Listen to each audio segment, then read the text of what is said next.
विज्ञान बड़ा या धर्म, ये सवाल कई वर्षों से हमारे ज़हन में लगातार घूमते आ रहे हैं। यहाँ तक कि कई बड़े वैज्ञानिकों का नाम भी इस लिस्ट में शुमार है, जिन्होंने अपने अंतिम समय पर धर्म में विश्वास दिखाया। इनमें नाम है आइंस्टाइन, ओपेनहेइमर और टेस्ला जैसे। इन सभी का आध्यात्म तथा धर्म पर जो विश्वास है, उसके पीछे कोई भावनात्मक वजह नहीं है, बल्कि इसके पीछे की वजह ये है कि कई ऐसी चीजें और घटनाएं हैं जिन्हें आज तक विज्ञान भी नहीं समझ सका है। इसी तरह की एक चीज है समाधि। हिंदू धर्म में समाधि एक ऐसी अवस्था है जिसमें जाने के बाद व्यक्ति का शरीर मृत व्यक्ति के समान हो जाता है और विज्ञान के सभी तर्कों से जांच करने पर व्यक्ति मृत ही लगता है, जैसे नाड़ी या हृदय गति का रुक जाना, सांसें ना चलना, व्यक्ति का अन्न जल का त्याग कर देना। ये सब चीजें होते हुए भी समाधि में गया हुआ व्यक्ति वापस लौट आता है। इसकी कई बार जांच करने के बाद भी विज्ञान आज तक समाधि के रहस्य को समझने में असफल रहा है। इसी तरह के कुछ उदाहरण सालों से दुनिया के सामने आते रहे हैं। जैसे योगीराज लाहिड़ी महाराज के पास एक बार चंद्रमोहन डे नामक डॉक्टर मिलने पहुंचे।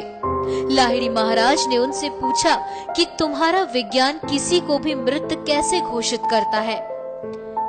इस पर डॉक्टर ने सांसें रुकना, नाड़ी का रुकना जैसे तथ्य रखे। तुरंत लाहिड़ी महाराज ने अपने शरीर में वो सभी परिवर्तन कर लिए एवं समाधिस्थ हो गए तथा उस डॉक्टर से बोले, मेरे शरीर का निरीक्षण करो। निरीक्षण में मृत के सभी लक्षण उनके शरीर में थे। कुछ ही देर बाद लाहिड़ी महाराज होश में आ गए तथा डॉक्टर शिष्य से बोले कि अब मुझे मृत का प्रमाण पत्र दे दीजिए। वो डॉक्टर अवाक ही रह गया। इसी तरह एक अंग्रेजी लेखक भारत में आकर एक योगी से पूछते हैं कि क्या वो अपने दिल की धड़कन बंद कर सकते हैं। इस पर योगी कहते हैं, सिर्फ दिल की धड़कन ही नहीं, दिल, पेट, जिगर और गुर्दे सभी मेरे आज्ञाकारी हो गए हैं और योग एवं प्राणायाम के माध्यम से मैं इन्हें काबू में कर पाता हूँ। यही नहीं, योगी ने अपनी सांसें रोककर इसका प्रयोग भी लेखक को करके दिखाया। इस विषय में लेखक ने अपनी पुस्तक में भी लिखा है। यही नहीं, भारत में महावीर स्वामी, गौतम बुद्ध से लेकर शंकराचार्य, श्री अरविंदो आदि कई लोग समाधि की अवस्था में गहरे उतरे, जिन्हें समझना आज के विज्ञान के लिए संभव नहीं हो सका। आदि शंकराचार्य का तो यहाँ तक वर्णन है कि उन्होंने परकाया प्रवेश तक किया था, जिस समय वो मंदन मिश्र की पत्नी से शास्त्रार्थ कर रहे थे।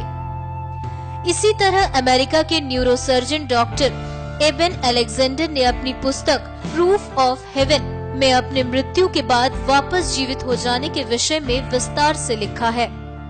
इन्होंने भी अपनी पुस्तक में साफ बताया है कि दुनिया में बहुत कुछ ऐसा है जिसे आधुनिक विज्ञान अभी समझ नहीं सका। यही नहीं, भारत के ऋषियों का इतिहास इसी तरह के उदाहरणों से भरा हुआ है। समाधि के विषय में विज्ञान आज भी मौन साधे हुए है। हिंदू धर्म में ऐसे कई उदाहरण हैं जिनमें लोगों ने इस तरह के कार्य किए जिन्हें आज के विज्ञान द्वारा समझ पाना संभव नहीं है। लेकिन इसके बाद भी आधुनिकता के दौर में कई लोग हिंदू धर्म की वैज्ञानिकता पर सवाल उठाते हैं तथा इसे गलत साबित करने के प्रयास करते रहते हैं।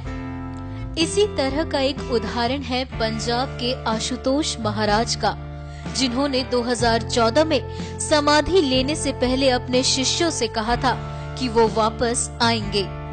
इसी आधार पर उनके शिष्यों ने उनके शरीर को अभी तक संभाल कर रखा हुआ है।